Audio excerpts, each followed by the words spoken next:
Hello friends, রূপকথার সংসারে আজকে আমি আমার রূপকথার জন্য দেখি কি থালি সাজিয়ে নিয়ে এসেছি।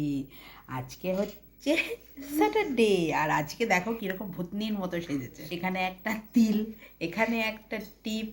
ঠিক আছে, তো চলো দেখি আমি আজকে আমার রূপকথার জন্য কি থালি সাজিয়ে নিয়ে এসেছি। সবার প্রথমেই করেছি হচ্ছে কফি পাতা বাটা, বিট আর আলু ভাজা।